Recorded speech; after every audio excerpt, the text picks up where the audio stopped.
Unlock yourself from the display. Okay, I will do that. There we go. Thank you. Now we're good to go. We're recording. Welcome to the Firearms Insider Gun and Gear Review Podcast, episode 335. We showcase gun reviews, gear, and anything else you, as a gun enthusiast, may be looking for. We strive to evaluate products from an unbiased and honest perspective. I'm your host, Chad Wallace, and in this show, we'll be discussing a Cyclops reticle, an AR wrench, and a Performance EZ. With me tonight are Tony and Rob. Zane said something about a brush fire. We don't know if he's right or not, but he may show up, he may not. So, since And if he Tony doesn't, can we won't be disappointed.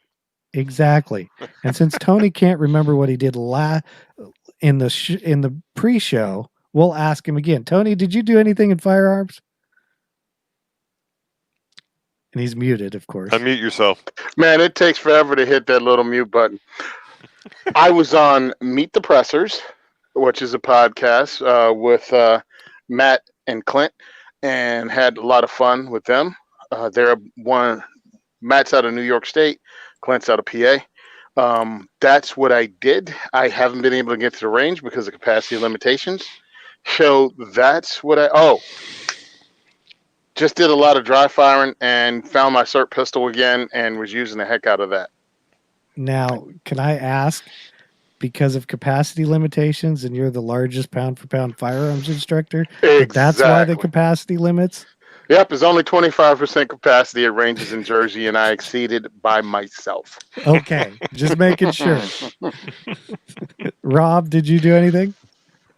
Well, let's see. I went out and voted last Friday. Florida's doing early voting. By the time this thing posts, the early voting will be over with, because to me, that's probably one of the most important things you can do as a gun enthusiast, is to make sure you got people on the ticket that are going to support your gun rights come November. And I don't know what people are complaining about. I just walked in there, everybody socially distancing, everybody had masks, everybody did the good stuff. Got my, I did an hour research online before I went to the. Now Tony's doing cigar porn right now. Nice. I wish I could turn his video off. You're muted, brother. Yeah, I think he knows that. No, I did spend about an hour researching the candidates, figure out who I wanted to vote for, walked in there, voted for him. It took them longer to get me signed in and get my voting thing than it did for me to vote. So I don't know what and when I left, they had a couple people there that were cleaning all the polling stations immediately. So it's like boom, boom, boom. See, I'm in, I'm out. I was going to go to the range on Sunday, but I woke up and felt like crap. So I said, I better not shoot right now. So I canceled the range day. Yeah, okay. I've worked the election polls for a while. I won't be working this November. Thank you very much. In New Jersey, it is going to be a cluster F.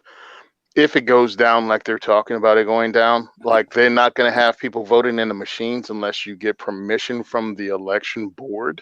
Everybody's going to be using actually written ballots, and that's going to take forever. That means you get a ballot, you sit at a table with a pencil, you fill it out, you have to fill out all your information, you give it back to the election official, and they bag it up and drop it in a bag, and that's what they're going to do for every one of them. So you can't imagine. What? It's called a provincial ballot. Provincial ballot. Dude, I walked in there. So what's your name? I handed him. I was going to hand him my driver's license. He said, "I just hold it." He looks at it. He looks at the picture. He goes, "You've grown a beard." I said, "Yes, I have." He goes, "Yes, okay. Look, is the address on your license correct?" Yes. He looked me up in the system. Boom, boom, boom. They have printers next to it. They laser printed out a ballot.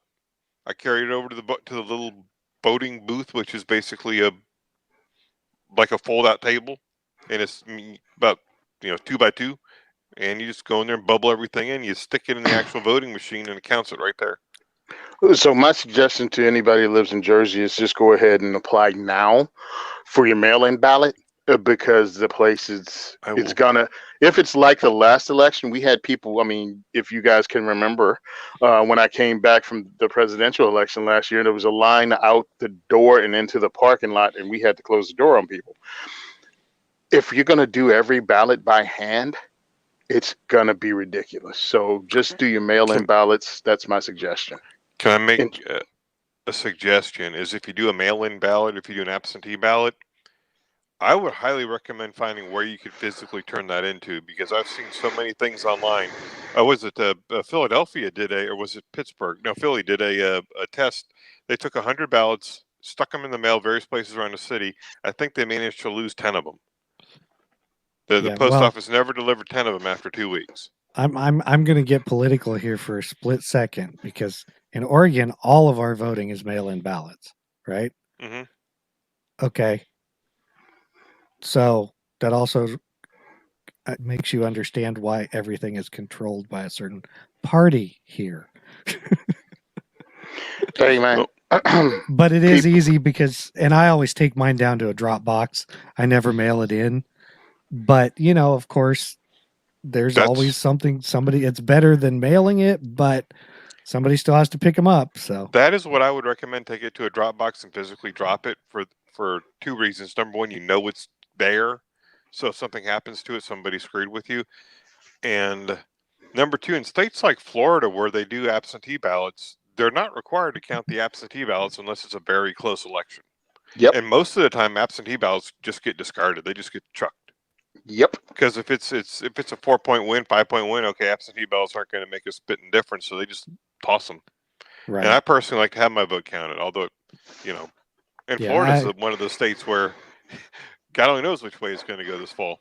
Right. And like here, like I said, I always drop it off. I always actually drop it in the drop box at the courthouse. And they look at it, go, Chad, Chuck. Probably. I mean, when they pick them up out of the drop box and look at them all, they probably throw mine in the garbage truck that's probably pulling up. But hey, whatever. Okay, so that was our voting public service announcement. Now, I actually did something in firearms. I went to the range, which was good. I did get in the Pro Ears that we talked about last year, the Stealth, last week, not last year. Last year, damn. Yeah, the Stealth Elites. I said they were sending me a pair. Well, they already got here. I got to try them out. They do work as they're supposed to. So, you know, there'll be a review in the future. You get to learn more. Let's see. Basically, I shot some stuff, sighted in a red dot. That was pretty much about it. It was more to try the actual, you know, headset, earplug, whatever you want to call them, out. Hearing protection, basically. So that's what I did. I guess we can get into our announcements. You can go to the gunandgearcult.com to pledge your support. We do have $1, $5, $15, $25 levels. We do have a 25 level patron. So that is cool. We would appreciate you to go there if you like our content. Also, if you would, you know, leave us feedback or something. I got a new, you know, recorder / setup with a mixer board and everything. So tell us if we sound better. Rob says I still sound like Chad, so there is that. But if we do, that's good. Or tell us how we sound, if nothing else. Our bandwidth sponsor, of course, is Patriot Patch Co. There aren't any patch pre-orders, but they have new patches. And of course, the patch of the month is my rifle identifies as a fishing rod. So it's pretty cool. I get that. That's pretty cool. Yeah. Especially it comes with some pretty slick stuff. Yeah, it's a little larger than some of the other patches. So there is that too. Of course, if you're shopping Amazon, there's the firearmsradio.tv/Amazon affiliate link. If you're shopping Matador Arms or Amentu magazines, please use the affiliate links on the website or the show notes. And now it's time for Rob to tell us all about the legal crap. Yeah, whatever it is. The views and opinions expressed in this podcast are those of the individual co-hosts and do not reflect the official policy or position of the Firearms Radio Network and or their employers. This is not legal advice, nor should it be considered as such. Viewer discretion is advised. This is especially true on live shows. And we cannot guarantee the workability of the show because Chad's got new equipment and he's not Mr. Technical Savvy. Oh, I'm pretty technical savvy. And in fact... Oh, wait, you're the one who's saying, gee, I can't send you a text message of my new setup. Well, that's because I'm busy doing stuff. I said I'd do it later. But I am Okay. recording it the old way too, so we have a backup Oh my God. on this particular show. Well, okay. Because So since we have nothing to review this week because I didn't get my review done, I've got like 2 or 3 of them I need to work on. I just gotta get my dead butt and do it. We're going to talk about the Hollow Sun 507 C2V2 primary arms ACS. Good Lord, why don't they just call it a frickin' Cyclops reticle? yeah. That's too daggone long. They need to shorten this stuff up to like one word. Well, did you see the post that Tony made and I copied, of course? He said today's episode is the world's longest, product names. But yes, basically, Primary Arms has teamed up with Hollow Sun for a 507. Oh, MSRP is $309.99. Basically, it's your standard 507 V2 with a different reticle. So you still get the 50,000 hours battery life. It's still that RMR mounting platform, but we'll talk about the reticle here in a second. Basically it's still got shake awake. It isn't red color, not green or gold. It is still the 7075 construction.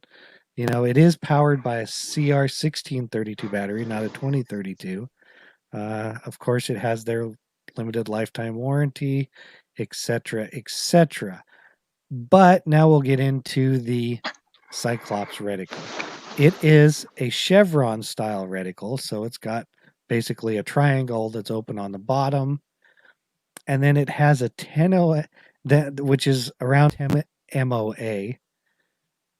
But then it has this large circle, which I don't know if they actually give the size of the circle. I can't see it here, but it's larger than the display as you're looking through it. And so that's where you get the Cyclops from.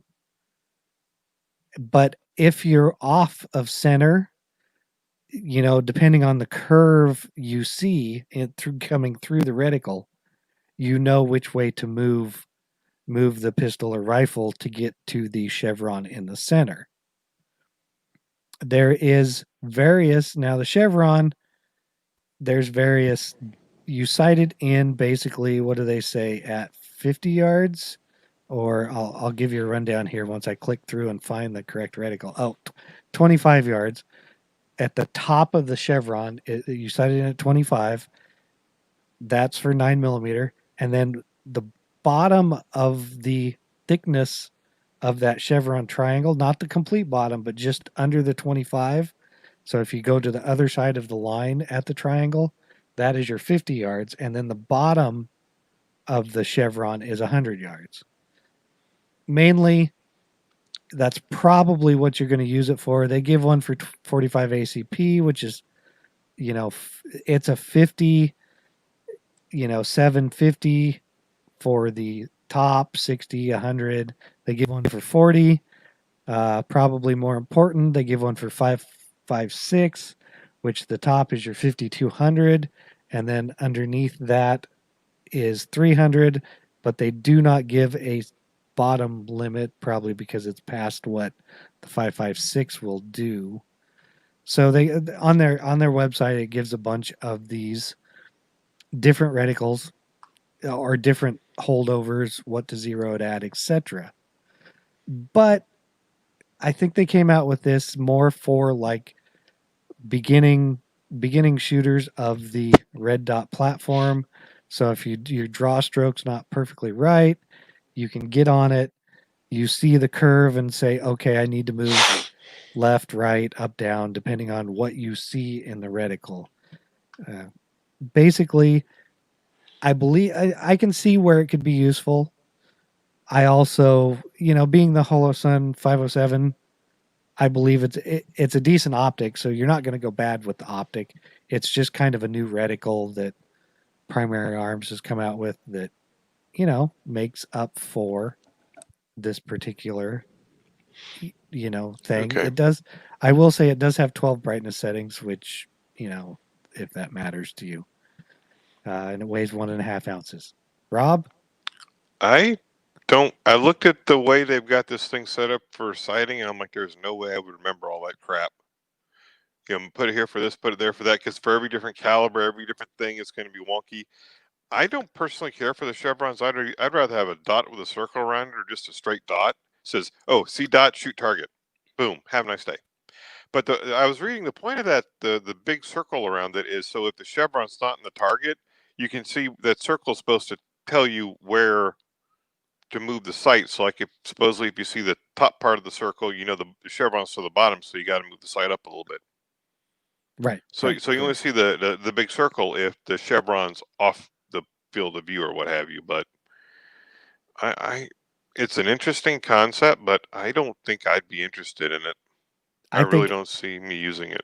I think I would be more in the chevron is, neither here nor there to me. I think I understand what you're saying. I think what would be maybe kind of cool is if they put just a regular dot and then this huge Cyclops part around the outside. So you still get the same advantage of having the big reticle if you're off and can't see the dot, but yet then it's just a dot. I'm like, it's all I need is a dot. Even, I'm not big on chevron reticles either, but I understand what they can do. I just give me a dot. It's gonna shoot, within a 10-inch circle wherever I'm aiming, probably out to 100 yards. So, I would like to try it because I have stigmatism, so depending on the day, it can be worse. And I have not spent a bunch of time shooting red dots on handguns. And the good part about it, I think it's like it offers me almost training wheels on how to get my draw out and gives me an idea of where I need to be. I don't know how long I'd actually use that feature, you know what I mean? But you have to train with the red dot, and maybe it will take less time for me to find the dot or the chevron in the middle of it if I have some kind of guide initially until you get better at it. Maybe it's like training wheels a little bit. You do have, which I think I've heard it explained as.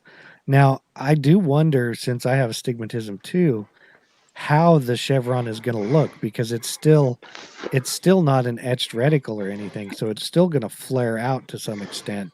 I just my question is, yeah, exactly. Is it going to be a better flare out that I can be more precise with, or do I still have to deal? I mean, if you don't have stigmatism, maybe you can't imagine what it's like, but I think I've said it before. It's like when you get rain on your windshield and you look at a red light.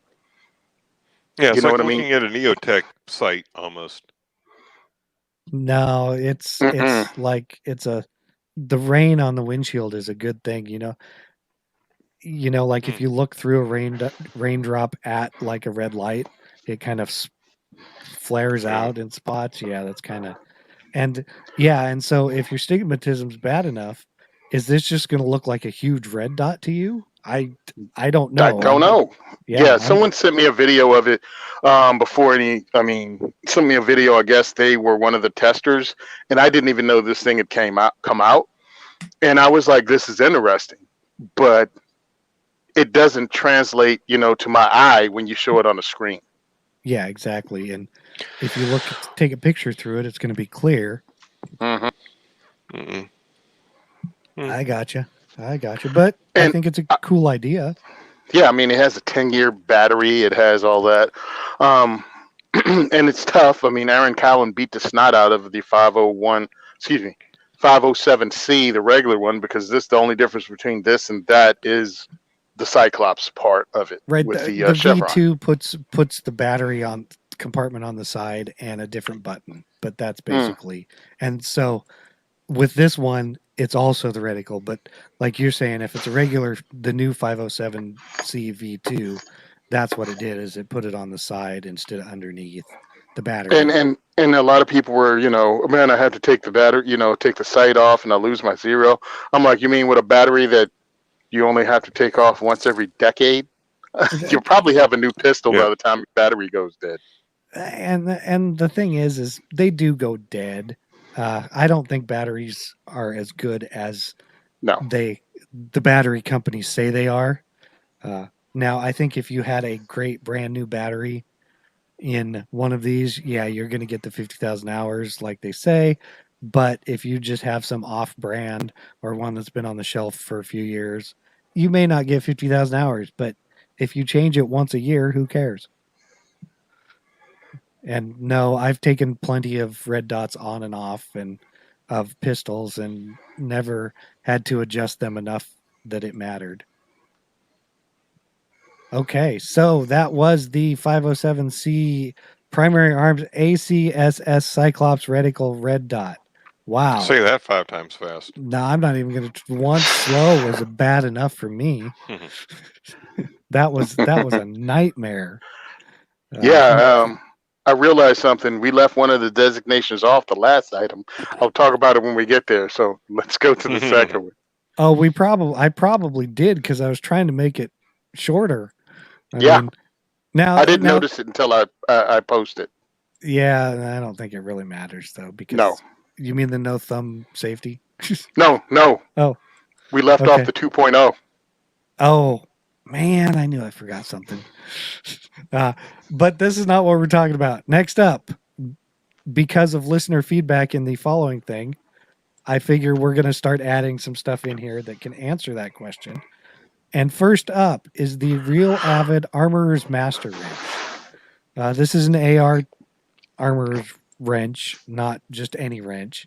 MSRP is $79.99, which isn't really too high a price for what you get.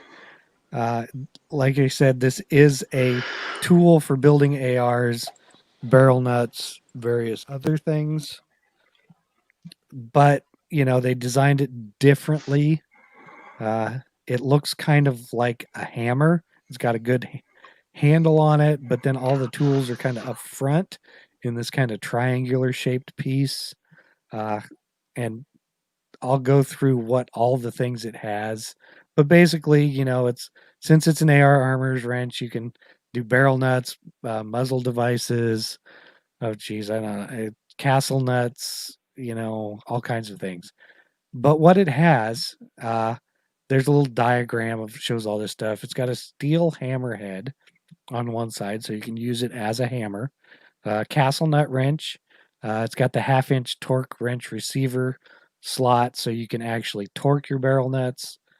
Brass hammerhead, nylon hammerhead, and a rubber hammerhead that go in you put them on the end of the steel one if you want one of those hammerheads.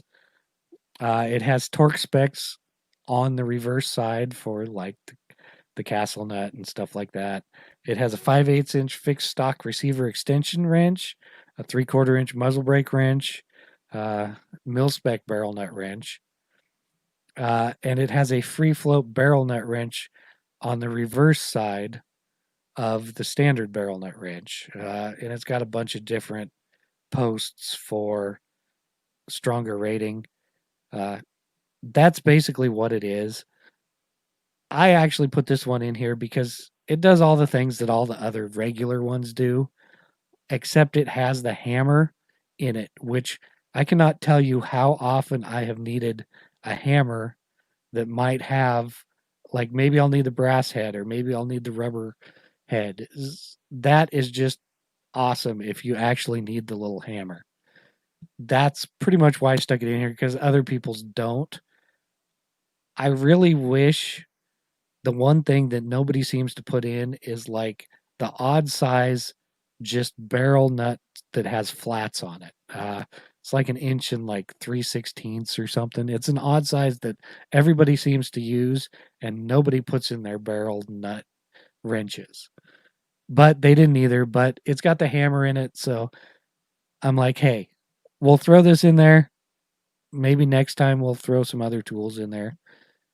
So that's my thought on it. Tony, Rob, not that you guys build a lot of guns, but hey, is this too much noise? I can hear your AC making noise in the back. All right. Yeah, well, I'm hot. So just gonna have to get over it. I think I'm a dude that puts together my AR-15s with a knife, a pair of vice grips, and a screwdriver. So they need to send you one of these to try out.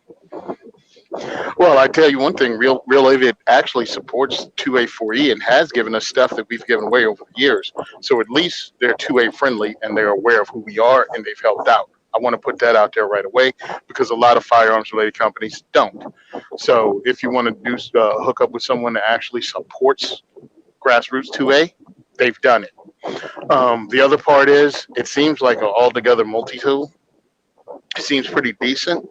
Um, because it gives you a lot of the stuff you need in one tool. It's got a pretty cool design. Seems interesting. Heck, I'll take one, but if they send one.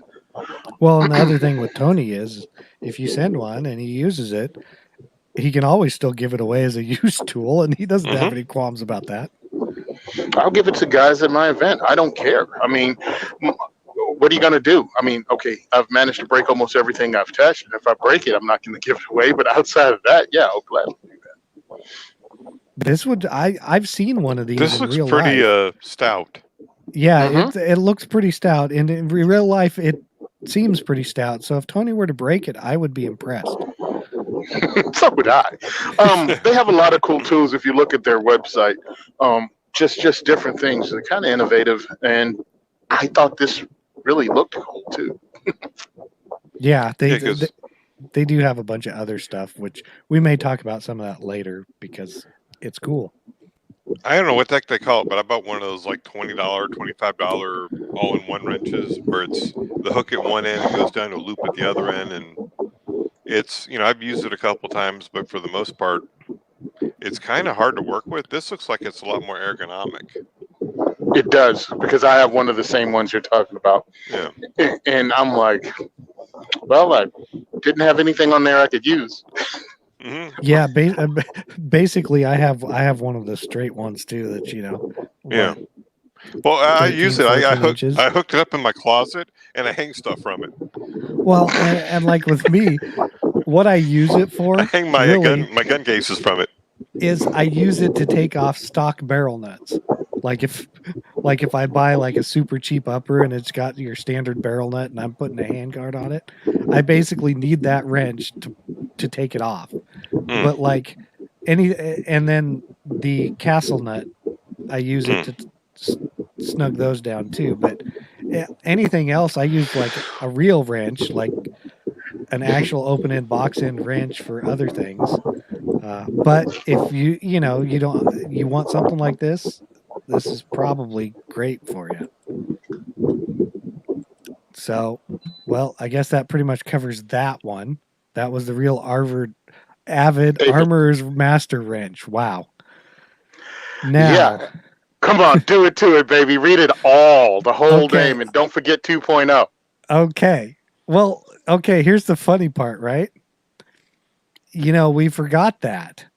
But if you go to their website, It's not there. it's not there Yeah, until you scroll down. So, hey, whatever. Maybe it's not a 2.0, it's a performance center. So I'm not going to read the 2.0. What we have next up, Performance Center M&P 9 Shield Easy Gold Ported Barrel. It's not just the barrel, it's also a trigger, etc. Or you could say it's a 2.0. This particular one in the show notes is the no thumb safety version because why would you want the other version? MSRP Yeah. is $588, so it's a little pricier, but not terrible. Basically, as we know, it's worked over by the Performance Center at Smith & Wesson. It's got a ported barrel, which means there's lightning cuts in the slide for the barrel. Also, it reduces weight. It does have a flat face trigger in it, which it's got a little notch at the bottom, and it looks pretty cool. Because this is the gold one. It's gold colored also. Of course, it's the easy, so it's the easy rack slide. It's Performance Center trigger, so it's lighter trigger pull, crisper action, stuff like that. It does have high vis Lightwave H3 tritium light pipe sight systems, so it's both tritium and fiber optics. It also, has their pick rail at the front. Comes with two easy to load 8-round magazines. It comes with the Performance Center branded cleaning kit. The grip safety on the back is also, gold nitrided or whatever they do to their gold color. So it is gold colored also. If you're not into the fancy stuff, they do make the same model in just like black or gray, I think is the other one. Silver, but Okay. yeah, gray. Silver, but gray. Yeah. Yeah. So, of course, it is 9 millimeter, as you can guess, 8+1. It has a 3.8-inch barrel. Overall length is 7 inches. It weighs 23.2 ounces. Basically, it's a polymer stainless steel striker fired. Oh, wait, internal hammer fired. That's right, because it's the EZ. And it says that here. I threw it in here because they started coming out with them, and yes, it is the EZ, which is kind of cool, especially for people that need that. But it's tricked over. I like the flat face trigger look that they have in here. The sights look like they'd be useful. It looks a whole lot better than the regular EZ, in my opinion. But it's something more. I really think they knocked it out of the park with this. It's amazing to me the way the industry poo-pooed it when it first came out, the EZ line, because it came out with the 380. I checked out the 9 versus the 380 at the Great American Outdoor Show. I have not fired them. I've only dry fired the heck out of these. I got my hands on the other one, the 380 Performance Center EZ in 2019, and I really dig it because, and I love it. They're like, oh, this is your grandmom's gun, or this is your, and I'm like, stop with the stupidity. There are a lot of people who have problems grasping things, and they're not only old people. Sometimes it's just new shooters. Sometimes it's people with weaker hands, both genders, or I don't even know how to not to offend because, sorry, both genders have problems with it. And I teach classes that are more diverse than I guess a lot of the tactical guys do. So I can have people from 10 years old to 80 years old in my class. And this would make it so much easier. I really want these. I want the 380, but now in the time of COVID, ammo for that is going to be ridiculous. And trying to purchase a new ammo right now is nuts. So yeah, right now, and this may be something that I may buy shortly because of classes, because I can have new students use it. It's easier to load because it has those nubs on the side of the magazine that allows it to be easier to load. It has a high vis follower, so it's easy to check to see if it's empty when you look down with the slide lock back and remove the mag. It has wings on the back like VP9 had on the back of the slide, or it's angled outward more, so it's easier and your fingers won't slide off the slide. It has the cuts on the side also to allow you to grasp it better. They built this just for people that have a problem manipulating a semi-auto, and I think it's a great idea. The spring is stronger, of course, than the 380. And I was like, dude, this is. I was telling the guy Vince at Smith and Wesson, I was like, this is not easy to rack compared to the 380. He was like, here's a regular shield. Try to do it now. I was like, okay, it's significantly lighter. It's significantly lighter spring. So Yeah. I dig it. Yeah, and that's the thing is for people that need something like that, or even people that don't, that want something like this, like in your case, yeah, it's awesome to show people what they can get, and the Performance Center one, of course, would be cooler than the non-Performance Center one. It's got some bling to it, as some people might say. Plus, it's got enhancements that the other one doesn't. So yeah, I think it's a good idea, and the price isn't terrible. The I price mean, is $100 more on the MSRP between the right, two of them. right, It's so it's not crazy. It's $100 difference. Um, and I heard this on one of the reviews. I think it was TFB. Oh well, your mom probably wouldn't get a performance center. When I'm like, well, you never know because again, it's not just moms, and people want bling on their guns if they're making that kind of investment. Some do, some don't. yeah, and like you were saying, I mean, you don't know who could use this. Like in my case, my daughter, Tony's daughter, Yep. Mm-hmm. because of medical conditions. Not that they're like life threatening or anything, but something like this would be easier for her to use with less damage, literally to her, than a standard. Not that she can't do a standard, but something like that would help. And of course, at her age, she would want something that looks cool over something that doesn't. I mean, I think Yeah. that's a lot of people anyway. But yeah, Rob, you got anything on it? I like the idea of the M&P 9, the gun. I just don't care for the gold. Right. So you'd be one of the people that wants the gray one or the silver one or the black one or just Probably black on black. right, Yeah. which would be fine. But I've got a couple M&P Performance Center guns. And And the they other do a thing is really it's bang up job bigger. on them.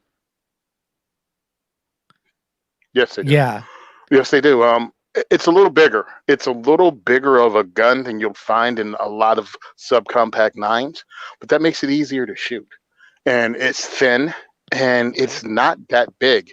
So I'm like, it still has the concealability of a smaller gun. It's just not micro. It So probably conceals better than like a Glock 19 size pistol, yeah, but I, not as good as the standard shield.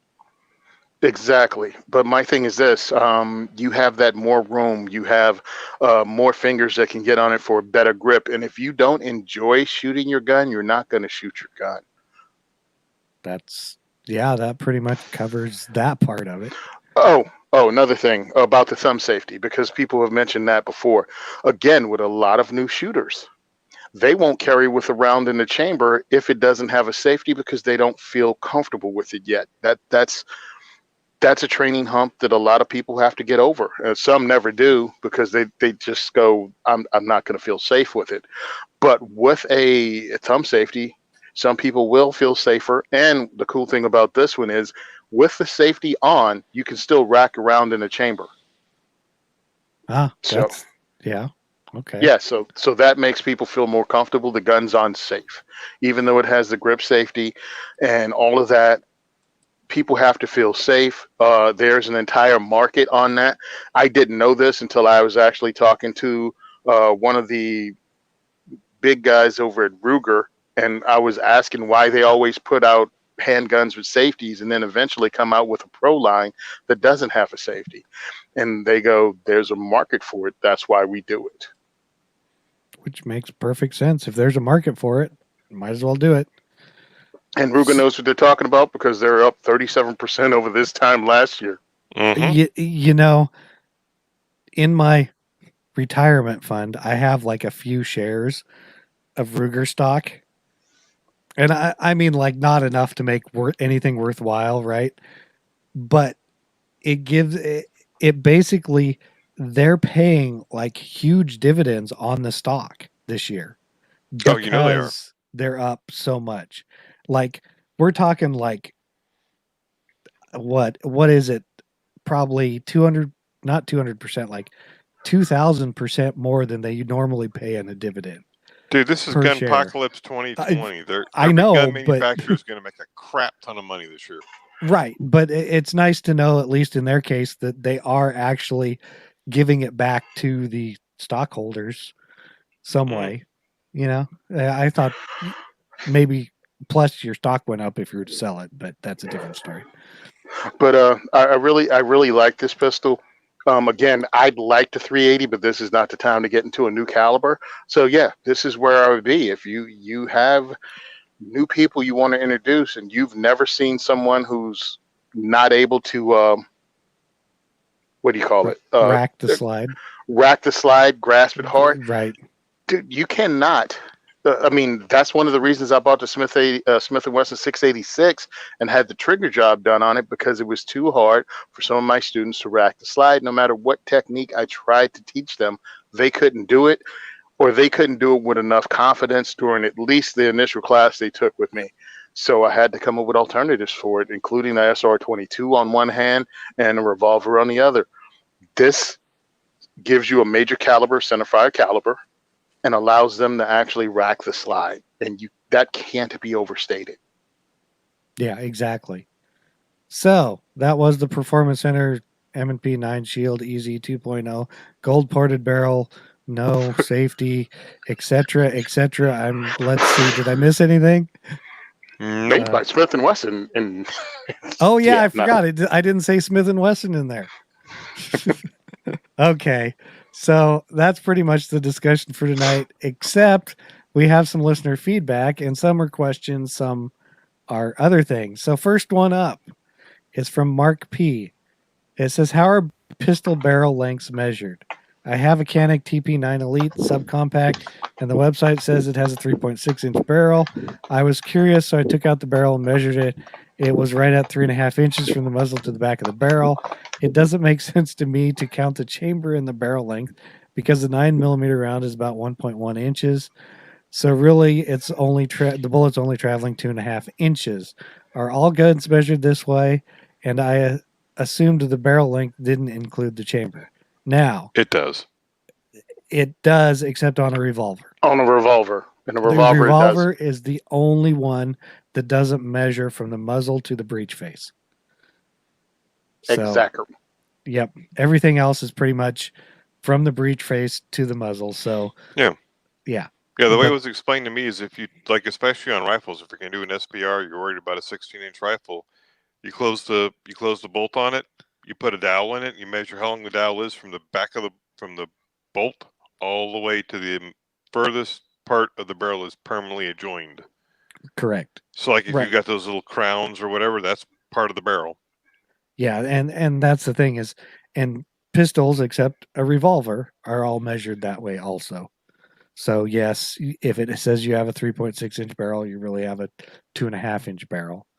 If you're taking out the round, yeah. Yeah. So. But I mean, that's just the way the ATF does stuff, and if you can imagine the ATF doing anything that makes common sense, you're better than me. Ooh, yeah, exactly. But hey, you better be careful. You have a cat. Oh, but it's not a dog. Yeah, you'll be fine. Yeah, he'll be fine. So there was that one. That one came in for the listener feedback or for the listener question episode. That we're still getting to some of the questions. These other two came from iTunes. The first one, yeah, they're both 5-star reviews. Woohoo! The first one is from Did they actually CNS. listen to us? Yeah, CNS 1978 says this is my favorite podcast.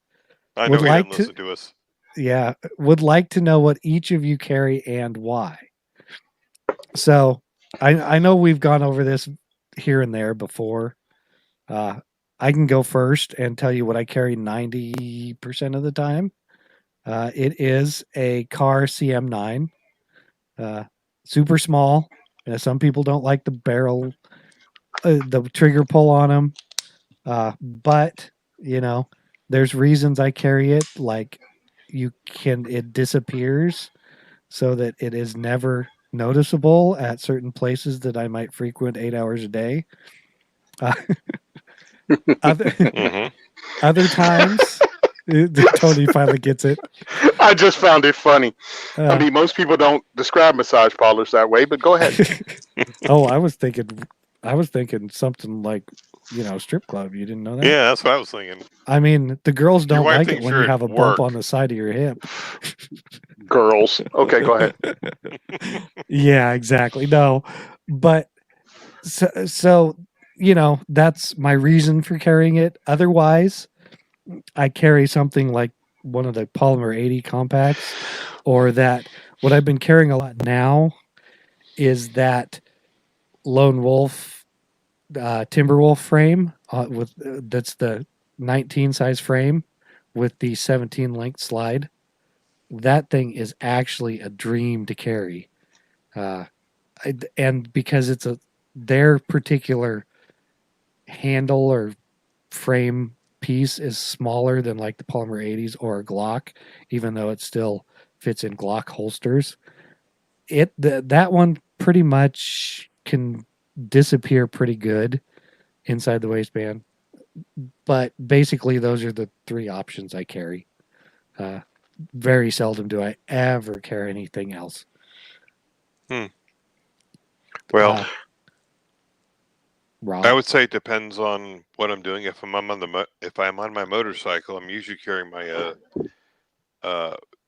Ruger LC9S, and that's because it's nice, it's compact, and it can hide very well. Especially in Florida, you can't do open carry. So if the gun accidentally displays because the shirt pops up or what have you, I don't want that to happen. So I want something that's nice and will fit me good when I'm on the bike. Otherwise, I'll usually carry a FN9S or something like that when I'm just regular generic carrying. I personally won't carry any guns that have been messed around with, mainly like the trigger group or any of the functionality of the gun, just for legal reasons. If something happens and you have to use it, I will personally never carry like those polymer 80s or anything I make, just because I've taken several classes and they've all said the same thing. That's a lawyer's dream. That's a prosecutor's wet dream to be able to prosecute you for that. So that's just my opinion. And I'm not, as the disclaimer said, we ain't lawyers. I ain't a lawyer. I'm just giving you my Well, personal views on that. I will give you the Polymer 80 disclaimer.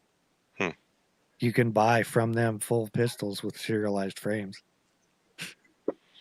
Okay. Now, I'm not saying mine is, but I'm saying you can. Oh, I understand that. Right. Just for people out there that, are like, well, but they do. So that takes the place of it's a manufactured complete firearm. So I like that actually because I live in a state that does. I think the only state that doesn't allow you to build firearms of Cali? your own. No, New Jersey. No, Cali. I don't think. Can you do it in California? I don't think They they don't? do either. I don't think Okay. so. I'd All be right. shocked if California or New York allowed it. Well, anyway, I carry a Glock 19 Gen 2 because that's the only gun I can find the inside the waistband holster for that I actually carry. I mean, I have a 686. I carried the SR22 for a while because the other holsters I use, I have a fat guy holster from JX Tactical because anything else with the Glock 19, because for me the barrel is short and the gun would shoot out of the holster. Not cool. So this fat guy holster goes in deeper. The firearm sits deeper. Actually, my pistol grip is right at my belt. So when I draw, and I've told you this before, I actually can only fit my 3 finger. I'm using my SIRT pistol, 3 fingers around it with my finger on the outside and my thumb on the sight when I draw, and then I have to drop my thumb. That's what I carry, and I carry it because it's the only gun that I have a holster for that allows me to carry. And since I live in Jersey, I carry in my home. One, because I want to check this holster out, and two, because I can carry in other states, but you have to get comfortable with carrying your firearm. You can't just do it when you go on vacation, or you'll be forever touching your gun or adjusting it and putting your hands around your waistband. And the reason I carry is so people don't pick up on the fact that I'm carrying. I mean, the reason I carry concealed is so people don't pick up on the fact that I carry concealed. So you have to get comfortable with your firearm, and you can carry in your house, even in New Jersey. So that's what I do. And of course, this little tidbit, 100% of home invasions happen in the home. What? I know, crazy. Yeah, it's like you know what the leading cause for death is, don't you? Dying. The number one cause for death? Stop breathing? I don't know. No, birth. Nice. I like that dad jokes. But no, I mean that's why I carry, and I think if someone else lives in an area like I do that doesn't allow you to carry outside, but you have a concealed carry license that are valid in other states, carry in your house so you become used to it. Well, and the thing is there's always a good chance that you may need your gun at your residence as opposed to outside the house, so to speak, because of things like Tony said, home invasion, or just people coming to the wrong door. I'll give you this. I don't know who knows or doesn't know. On one of the firearm podcasts I'm on is self-defense gun stories, and a lot of them is someone tried to push into the house, or your family's outside and someone's harassing them in your driveway to the point that you need a firearm. neighbors become under attack, domestic violence, or break-ins themselves. How's this? How long does it take you right now or whenever you got time? Start a little stopwatch. See how long it takes you to get your home defense firearm and get back to your living room. Oh, that's Like, completely different than grabbing the one on my side right now. exactly. I'm just saying people don't think about that. Oh, well, I have a firearm in my house. Well, if you're downstairs washing the dishes or something and something goes down in your driveway, do you have time to get upstairs to your room, come back downstairs and save a family member? Or do you just run outside and try to confront whatever, a animal attack in your front yard? I don't know, a dog runs up and starts trying to pull your kid away. Anything can happen. It's better to have it than not have it. And if you have it on your side, you have an option that you probably wouldn't have otherwise. That's why I carry.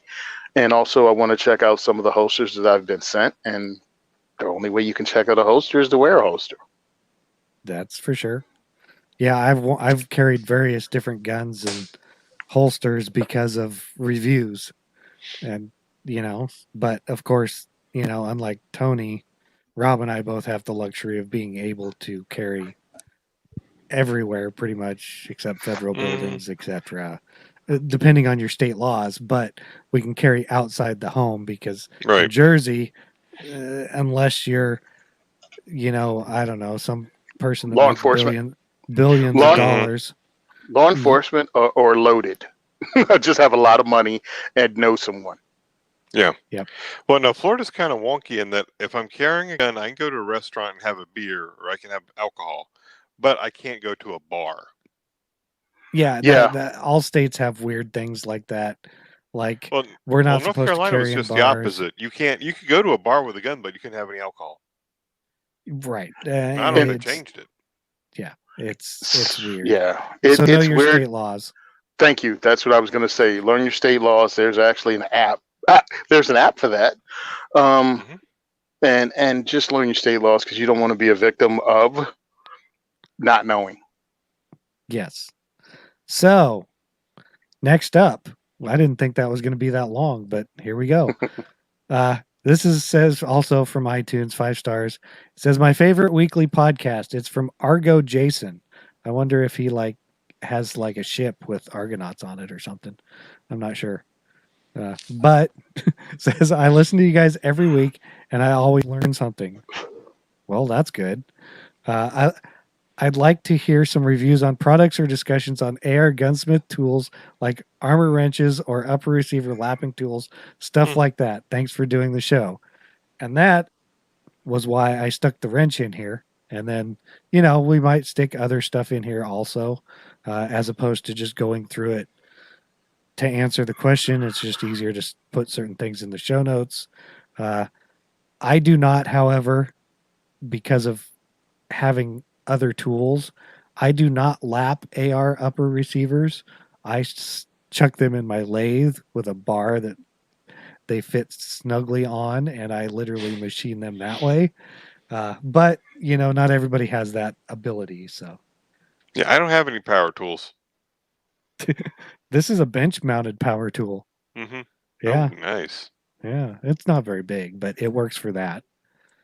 So yeah, I'd like to thank everybody actually that one did a review and wrote in. I really appreciate it because sometimes we give the guys that don't give us a good review more, I guess, attention than we give guys that give us good reviews. So thanks a lot. I really appreciate it. Right. And we have people that send us questions and stuff and send us feedback, but the reviews supposedly help us in rankings and stuff like that. So putting a question or something in on a review probably even helps more. And, we like to read them and get to them. So like I said, we'll probably put more AR gunsmith tools in the show notes. And now we all get to listen to Tony tell us something very important. Very important. I don't know if I said it on the show because sometimes I forget. Because of New Jersey's restrictions that the governor put on with 25% capacity, diversity shoots can't be held in my normal range of gun for hire in Woodland Park. So the next diversity shoot is August 20th at the Heritage Guild in Easton, Pennsylvania. It's right on the border of New Jersey and Pennsylvania off of 78. and I hope to see a lot of you guys there. Tickets are on sale on Eventbrite. Um, we're going to have some fun. I have a new caterer, so we're going to have different food at this one, not just pizza, because some people were complaining about the free food they were getting because people. And we're gonna have some cool guns. I'm still looking for more volunteers to actually help out at the event. If you have instructor certifications, that would be cool. Or if you're an RSO with certifications, I'd appreciate you hitting me up at tony@diversityshoot.com. We still have cool giveaways. Actually, I have one interview to do before the next 2A4E podcast comes out, on which we will be giving away a high point, either in 9mm, a high point carbine, either 9mm or 10mm. You have to let me know what you want, and I'll contact High Point with your FFL information. We also have a High Tower Armory chassis kit for either a Ruger 1022 or a High Point carbine. That's also being given away. And I also have a rifle kit from Palmetto State Armory that we're giving away with the Boogaloo Lower. I have all those names, and those will be announced on the show. And you can act, and that's from Patreon. So our Patreons to donate $20 and above every month. One of those names are going to be picked, and you're going to get something cool. I'm working with different companies now, and we'll be announcing the cool stuff you can get starting next month. I have more stuff lined up. So if you support us and help us with our mission, you can get really cool stuff. We also have Columbia River Knife and Tool knife that we're also giving away, and Patriot Patch Company patches. The knife and the patch are going to somebody who donates from $1 to $19 to us. So we're trying to give cool stuff away to you guys because you're supporting us. And let me go ahead and be honest. I have no idea if we're going to make any money at the newest diversity shoot in another state at a new range. I have no idea who's going to come out. That would stress me out before, because I would have to pay for everything up front. And the entire diversity shoot, I'd be wondering, am I going to have gas money, or going to be able to or am I going to be able to replenish the ammo we use? Because people donate to us using GoFundMe, using Patreon, or using PayPal, that takes that stress off me, and I could just concentrate on making the event fun. So that helps a lot. That's what the money goes to, just to take that stress off of me to be able to host my next event without worrying about putting gas in the car or not being able to host events because I'm paying out of pocket. So I appreciate it. You want to support us, go to diversityshoot.com. You want to check out some of the stuff I do on Instagram. I'm Simon Says Train on Instagram and on Facebook, where the second is for everyone. Awesome. So send questions, comments, or feedback to gungearreview@gmail.com. Don't forget to pledge your support at gunandgearcult.com. Remember to subscribe and leave us an iTunes review like the two people did today. Check out all the other great shows on the Firearms Radio Network at firearmsradio.tv. Don't forget to visit the Firearms Insider for our links to, affiliates, and also to see various reviews. Thank you, of course, for listening to the largest pound for pound podcast on the network. And we are out. See you guys. Thanks for listening.